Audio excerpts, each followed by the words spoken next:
Tata sir ಏನ್ ಮಾಡಿದಾರೆ ಅಂದ್ರೆ ಒಂದ್ ದಿವಸ ಕಾರ್ನಾಗ ಹೋಗೋ ಟೈಮ್ನಾಗ ಒಂದು ಫ್ಯಾಮಿಲಿ 2 ಗಂಡ ಹೆಂಡತಿ 2 ಮಕ್ಕಳುಗಳು ಒಂದ್ ಬೈಕ್ ನಾಗ ಹೊಂಟಿರ್ತಾರ. ಅಂದ್ರೆ ಒಂದು ಟ್ರಾಫಿಕ್ ರೂಲ್ಸ್ ನ ಮೂಡಿರ್ತಾರೆ ಅಥವಾ 4 ಮಂದಿಗೆ ಬಿದ್ರಿ ಏನ್ ಬೇಕಾದ್ರೂ ಆಗ್ಬೋದು ಅನ್ನೋ ಕಾರಣಕ್ಕೆ ಸೊ ಬಂದ್ ವಾಪಸ್ ಬಂದ್ಕೊಳ್ಳೋ ಕಾರ್ ನಿಂತರ ಆಫೀಸಿಗೆ ಬಂದೆ.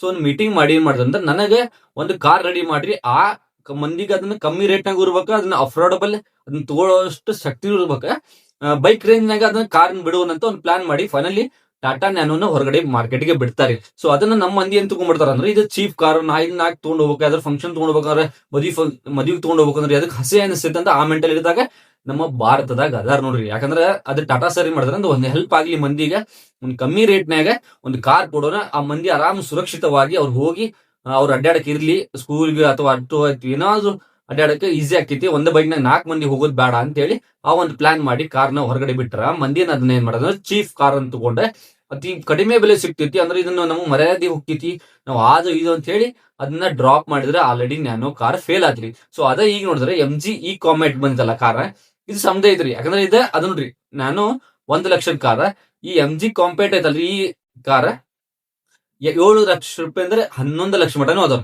ಸೊ 2 ರೇಟ್ ನಾಗ ಇದ್ದಾಗ ಇಲ್ಲ ಒಂದ್ ಕಡೆ ಮಂದಿಗೆ ಯಾಕ ಇದು MG ಯಾಕೆ ಸಣ್ಣದ ಅನ್ಸೈತಿ, ಯಾಕಂದ್ರೆ ಇದನ್ನ ತಗೊಂಡುವಾಗ ಮಂದಿಗೆ ಹಸೆ ಅನ್ಸಂಗಿಲ್ಲ. ಬಟ್ ಎಲ್ಲ ಒಂದ್ ಕಡೆ ಟಾಟಾ ಸರ್ ನಾನು ಒಂದು ಲಾಂಚ್ ಮಾಡಿದಾಗ ಅದನ್ನ ಯಾಕೆ ಹಸೆ ಅನಿಸ್ತೈತಿ ಅಂತ ತಿಳಿವಲ್ಲ ಅಂತ ನನ್ಗೆ ಗೊತ್ತಾಗ್ತಿಲ್ಲ. ಯಾಕಂದ್ರೆ ಟಾಟಾ ರತನ್ ಸರ್ ಅವ್ರಿಗೂ ಇವತ್ತಿನ ದಿವಸ ಇವತ್ತಿನ ಮಟನು ಅವ್ರನ್ನ ಕಳ್ಕೊಂಡಿವಿ, ಅದು ಬಹಳ ದುಃಖದ ಸಂಗತಿ ನಮಗ. ಎಲ್ಲೋ ಒಂದ್ ಕಡೆ ಸೊ ಇವತ್ತಿನ ದಿವಸ ಏನಾದ್ರು ಇದ್ರಂದ್ರ ಅವ್ರು ಎಷ್ಟು ಹೆಲ್ಪ್ ಮಾಡ್ಬೇಕ ಪಬ್ಲಿಕ್ ಹೆಲ್ಪ್ ಅಂತರು ಮಾಡತ್ತಾರ. ಈಗಾದ್ರೂ ಅವ್ರು ಚಾರಿಟೀಸ್ ಫಂಡ್ಸ್ ಅವ್ರದ್ದು ಕಂಪ್ನಿ ಎಲ್ಲ ಓನರ್ಶಿಪ್ ಎಲ್ಲ ಚಾರಿಟೀಸ್ ಎಲ್ಲ 95% ಅವ್ರದ್ದು ಚಾರಿಟೀಸ್ಗೆ ಫಂಡ್ ಹೋಗ್ತದೆ. ಟಾಟಾ ನ್ಯಾನೋ ಕಾರ್ ಅಂದ್ರೆ ಬಹಳ ಯೂಸ್ಫುಲ್ ಐತಿ. ಎಲ್ಲೋ ಒಂದ್ ಕಡೆ ಮಂದಿ ಅದನ್ನ ಕೇರ್ಲೆಸ್ ಮಾಡಿದ್ರೆ ಅದನ್ನ ಚೀಫ್ ಕಾರ್ ಅಂತಂದ್ರೆ, ಬಟ್ ಲಿಟರಲಿ ಹೇಳ್ತೀನಿ ಟಾಟಾ ಸರ್ ಒಂದು ಹ್ಯಾಟ್ಸಪ್ ಅಂತ ಹೇಳ್ತೀನಿ. ಯಾಕಂದ್ರೆ ಜನರ ಒಂದು ಬೇಡಿಕೆ ತಕ್ಕಂತ ಹಾಗೆ ಅದ್ರ ಫೈನಾನ್ಷಿಯಲ್ ಪ್ರಾಬ್ಲಮ್ ನೋಡ್ಕೊಂಡು ಅವ್ರ ಪ್ರಾಡಕ್ಟ್ ನ ಬಿಡ್ತಾ ಇದ್ರು ಹೊರತು ಅದೇ ಕಾರಣಕ್ಕೂ ಅವ್ರು ಪ್ರಾಫಿಟ್ ಮಾಡ್ಬೇಕು, ದುಡ್ಡು ಮಾಡ್ಬೇಕಂತಿದ್ರೆ ಅಂದ್ರೆ ಇವತ್ತಿನ ದಿವಸ ನಂಬರ್ 1 ಆಗಿರ್ತಿದ್ರೆ. ಅದೇ ಹೇಳಕ್ ಇಷ್ಟಪಡ್ತೀನಿ. ಟಾಟಾ ಸರ್ ರತನ್ ಸರ್ ಅಂತೂ ದೊಡ್ಡ ಮಹಾನ್ ವ್ಯಕ್ತಿ, ಭಾರತದ ಆಸ್ತಿ ಕಳ್ಕೊಂಡೇವಿ, ಇದು ದುಃಖಕರ ಒಂದು ಸಂಗತಿ. ಬಟ್ ಎಲ್ಲ ಒಂದ್ ಕಡೆ ಅವ್ರು ಇದ್ರೆ ಅಂದ್ರೆ ಇನ್ನೂ ಬಹಳ ಪ್ಲಾನ್ಸ್ ಬರ್ತಿದ್ದು, ಬಡವ್ರಿಗೆ ಹೆಲ್ಪ್ ಆಗ್ಲಿ ಅಂತ ಒಂದು ಅಫೋರ್ಡಬಲ್ ರೇಟ್ ನಾಗ ಇನ್ನೂ ಕಾರ್ ಮಾರ್ಕೆಟ್ ನಾಗ ಬರ್ತಿದ್ದು 100%.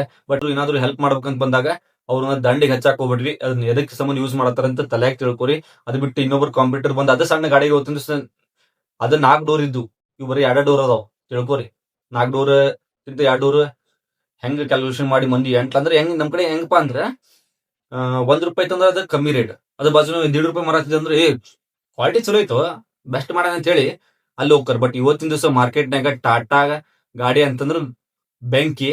ಯಾಕಂದ್ರ ಟಾಟಾ ಅಷ್ಟು ಕ್ವಾಲಿಟಿ ಮೇಂಟೈನ್ ಮಾಡೋರು ಇಡೀ ಮಾರ್ಕೆಟ್ನಾಗ ಯಾರು ಇಲ್ಲ. ಅಷ್ಟು ಕ್ವಾಲಿಟಿ ಮಾರ್ಕೆಟ್ ಅಂತಾರೆ. ಯಾವ್ದಾದ್ರು ಕುಂತಿದ್ರೆ ಮೊನ್ನೆ ಫ್ರೆಂಡ್ ಕೇಳ್ದ ಹೊರ್ರಂತ ಹೊಡಿದ ದೋಸ್ತ ಆರಾಮ್ ಹೊಡ್ಲಿ ಅಂದೆ, ಬಾಜು ನನ್ನ ಫ್ರೆಂಡ್ ಟಾಟಾ ಗಾಡಿ ಅಂತ ಸುಮ್ನೆ ಅದನ್ನ. ಯಾಕಂದ್ರೆ ಕ್ವಾಲಿಟಿ ಮೇಂಟೈನ್ ಆ ಲೆವೆಲ್ ಮಾಡಿರ್ತಾರೆ. ಯಾಕಂದ್ರೆ 100% ಕ್ವಾಲಿಟಿ ಮೇಂಟೈನ್ ಆಗಂದ್ರೆ ಅವ್ರಿಗೆ ಹ್ಯಾಟ್ಸ್ ಆಫ್ ಕೊಡ್ತೀನಿ. ಇಡೀ ನಮ್ಮ ಭಾರತದಾಗ ಕ್ವಾಲಿಟಿ ಮೇಂಟೈನ್ ಮಾಡಕ್ಕೆ ಟಾಟಾ ಕಂಪನಿ ಬಿಟ್ರೆ ಮತ್ ಯಾವ ಕಂಪನಿನೂ ಇಲ್ಲ.